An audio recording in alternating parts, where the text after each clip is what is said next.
Esta ponencia ha sido presentada al Congreso Internacional de Innovación Docente, Educación y Transferencia del Conocimiento CINECO 2022, a su simposio S2335 Otras líneas de investigación, sección B. Lleva por título Geografía y pensamiento geográfico en educación superior, una luz que se extingue, una razón para actuar. Ha sido firmado por Daniel David Martínez Romera, de la Universidad de Málaga, Sara Cortés Dumont, de la Universidad de Jaén, e Israel David Medina Ruiz, de la Universidad de Málaga. Como introducción a la propuesta,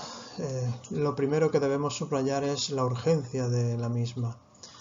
Es necesario abordar la realidad y abandonar la torre de marfil en la que se suele encontrar inmersa la comunidad geográfica. Y esto lo decimos porque es ya plausible y es muy evidente que en los últimos lustros la matrícula de nuevos estudiantes en geografía es cada vez más exigua, a tal punto que no es extraño que nos encontremos con casi tantos alumnos por curso como docentes que imparten. El diagnóstico inicial de esta situación parte de una pérdida de prestigio social e intelectual en favor de otras disciplinas como sociología, como antropología, que poco a poco, la propia historia, que poco a poco han ido horadando esa vocación tradicional que podía encontrarse antes en la gente que estudiaba dentro de la Facultad de Filosofía y Letras. También en la meritocracia académica como principal condicionante de la comunidad geográfica. En la medida que las nuevas generaciones docentes académicas están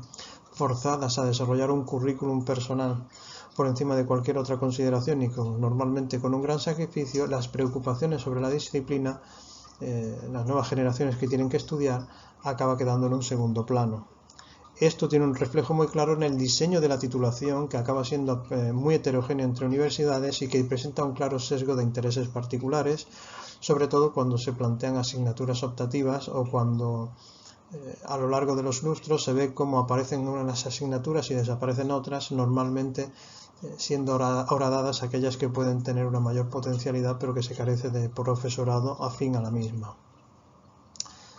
También una pérdida de rigor científico abrazando el activismo político de forma institucional.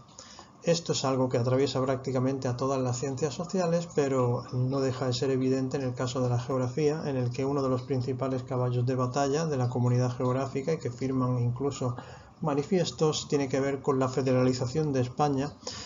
lo cual es una propuesta puramente política, perfectamente válida como actores individuales, pero inaceptable desde el punto de vista de la comunidad geográfica.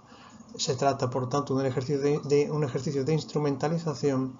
en el que todo lo que se hace tiene que ver con una agenda política que no va en favor necesariamente de los intereses de la comunidad geográfica en un sentido científico. Nos encontramos así con una situación que hereda todos estos problemas de una manera prolongada a lo largo de prácticamente desde la transición española, pero de manera muy acusada desde finales de los años 90. En este sentido encontramos que la geografía ya no la enseñan los geógrafos en los ámbitos preuniversitarios, es algo que debería reflexionar la comunidad. Las asignaturas de geografía que se dan en bachillerato y que se dan en educación secundaria con mucha frecuencia no son dadas por geógrafos de formación porque apenas hay geógrafos que ya visiten la educación secundaria como una salida digna o una salida válida para su trayectoria, en tanto que la profesionalización de la carrera ha tenido como efecto este soslayo, dar la espalda a la academia, mejor dicho a la educación secundaria, que es donde por primera vez el alumnado no especialista va a tener contacto con la misma, y cuando se le da por parte de gente no especializada, esto solo puede devenir en una falta de interés, cuando no en un tratamiento demasiado superficial que priva del posible interés sobre la misma. Así, la educación secundaria y la especialización de disciplinas también supone un problema. Ya no hay una titulación de geografía e historia con diferentes menciones en las que hay un corpus central más o menos homogéneo que garantiza que todo el mundo va a tener una base sobre la misma. Hace ya más de 20 años que nadie en geografía tiene por qué estudiar historia para sacarse la carrera de geografía, lo mismo se puede decir de la historia o de historia del arte. Sin embargo, en educación secundaria las tres disciplinas siguen unidas. En tanto que la mayor parte del profesorado de secundaria suele ser de historia y de historia del arte, el tratamiento que se va a hacer de la geografía es necesariamente deficitario, simplemente por una carencia de formación de partida, no imputable al profesorado, que simplemente supera la prueba con su mejor voluntad, de oposiciones y el conocimiento que se pueda tener, pero no tienen una formación profunda en la materia que permita hacerla interesante. Se produce también una instrumentalización política de la disciplina que ataca a su eutaxia. En este sentido rescatamos el concepto que ya Gustavo Bueno rescataba a su vez de Aristóteles para hablar de la pervivencia de los estados, las prácticas que garantizan la pervivencia de los estados y aquellas que las cuestionan. Entendemos que en la medida que la preocupación de las agendas políticas prima sobre los intereses académicos, nos encontramos en situaciones que orillan la posibilidad de pervivencia de la geografía. Valga decir que hace unos 20 años se publicó el último informe sobre manipulación ideológica en las guías educativas, en los libros de texto de la educación secundaria por parte de la Comunidad Geográfica, la Asociación de Geógrafos Españoles, y que los intentos que ha habido posteriormente para reflotar esta línea han chocado con el progresivo desaliento que las cúpulas han realizado, en tanto que las cúpulas están en cuestiones de federalización de España y por tanto hablar de manipulación ideológica es algo que va en contra de los intereses políticos. La que pierde aquí es la geografía. Ganan los políticos, pero nuestra disciplina se muere alejándose de un conocimiento objetivo y riguroso. Por ejemplo, es una vergüenza que nos encontremos con gente que tiene 4 y 5 sexenios, con gente que tiene toda su trayectoria hecha y que defiende abiertamente que España debe ser una federación, que debe federarse, cuando esto solo es posible cuando hay estados previamente separados. Esto se sabe y aún así se instrumentaliza. No se trata de que sean estúpidos, sino de que tienen una agenda política que está por encima del conocimiento de la geopolítica elemental o de la geografía histórica en particular. Esto tiene mucho que ver además con el abrazo de la filosofía idealista que niega la posibilidad de un conocimiento geográfico riguroso. Estamos muy acostumbrados a ver cómo se denostan prácticas que tienen que ver con los valores cristianos heredados de la cultura europea medieval o de la tradición europea medieval. O renacentistas, si nos apuran, la escolástica, por ejemplo, y sin embargo se defiende a capa y espada el tema de los derechos humanos como incluso manera de explicar la geopolítica internacional, lo cual es un verdadero disparate, algo que un geógrafo no se puede permitir. Y esto solo se puede hacer desde el idealismo alemán, que nos recuerda que es posible una especie de paz perpetua entre los pueblos, que los ejércitos pueden desaparecer y que habrá un armonismo también de corte muy krausista en educación, que también nos está afectando y que nos aleja realmente de cualquier propósito de comprensión del mundo y en consecuencia de actuar de manera coherente con el mismo. No hay una persecución del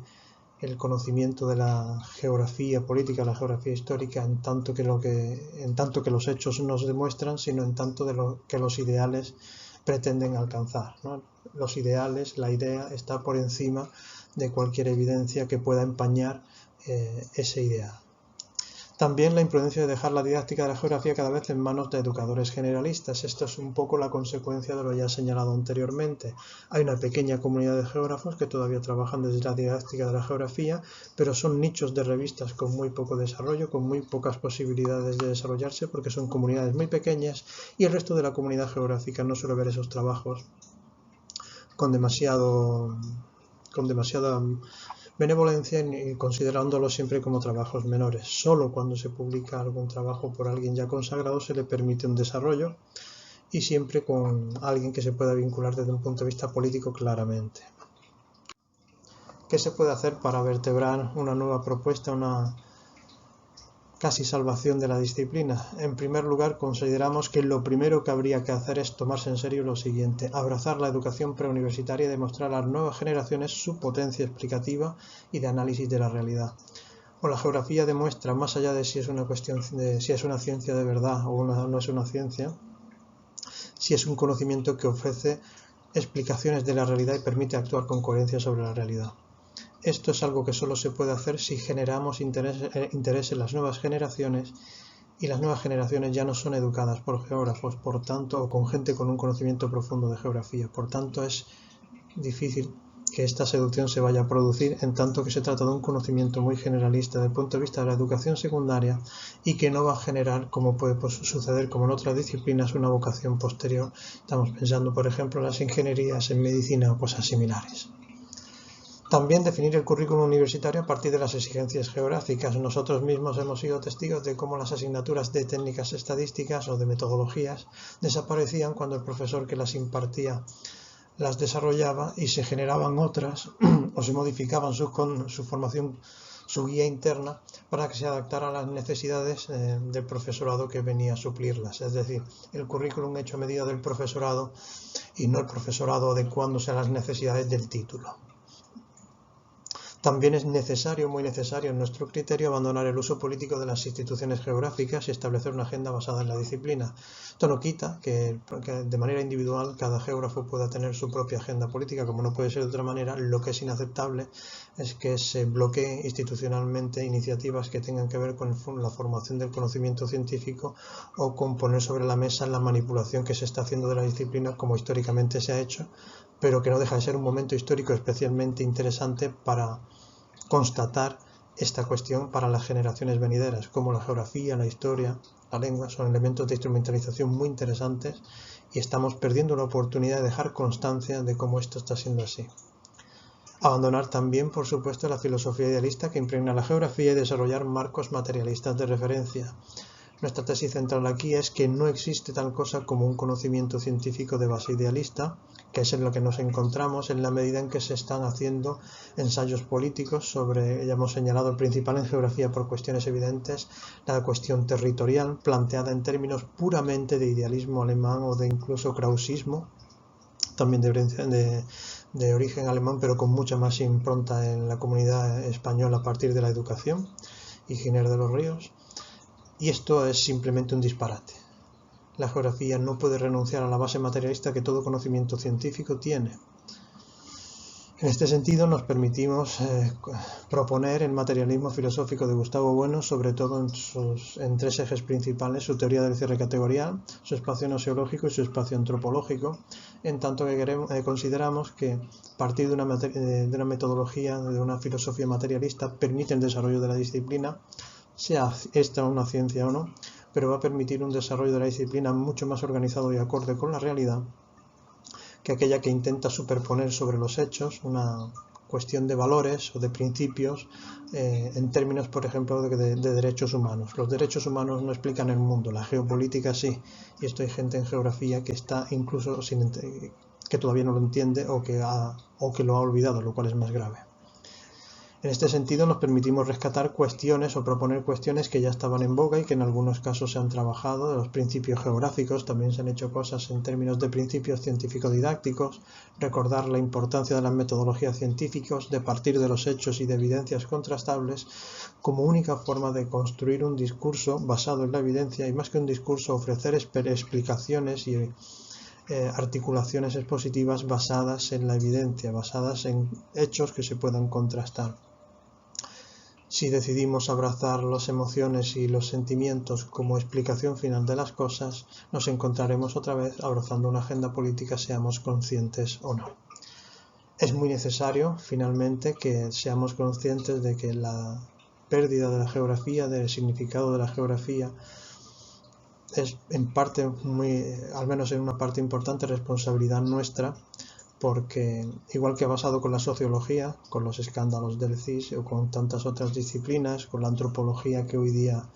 también está pasando un mal momento con el relativismo cultural y la sociología, ya lo hemos citado, la propia estadística, es necesario que cada disciplina vuelva a reconducirse para ofrecer lo mejor de sí misma y demostrar que el conocimiento riguroso científico es posible más allá de los intereses de agenda política. Sin otro particular, muchas gracias por su atención.